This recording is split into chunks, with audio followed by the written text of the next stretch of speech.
Iran पवित्र जामकरन मस्जिद उपर भी उड़ुछि लाल पताका। सिया परंपरा अनुजाई एही नाली रंगर पताका हेउछि अन्याय विरुद्ध रे संग्राम एवं प्रतिशोधर प्रतीक। खामनेई मृत्युर बदला नेबा पई ईरान एबे रणहुंकार दैछि। अमेरिकीय सैन्य घाटी उपरे आक्रमणर खबर आसुवा बेले सारा अंचल रे उत्तेजना चरम सीमार पहुंची। खामनेई मृत्यु परे क्षमता दखल करिसेंति तांको पुओ मुस्तबा खामनेई।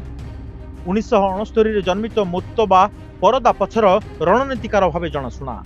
रिभोल्यूशनरी गार्ड्स सह तांकर घनिष्ठ संपर्क एबे तांकु ईरान रो नुआ सुप्रीम लीडर भावे उभा करिछि।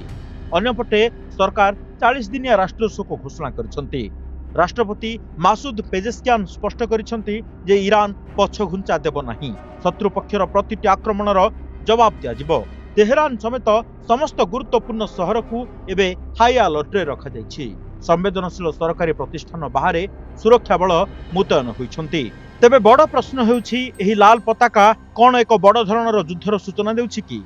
क्षमता परिवर्तन परे ईरान रणनीति केउं दिगकु जिवो तारि उपरे वर्तमान सारा विश्वर नजर।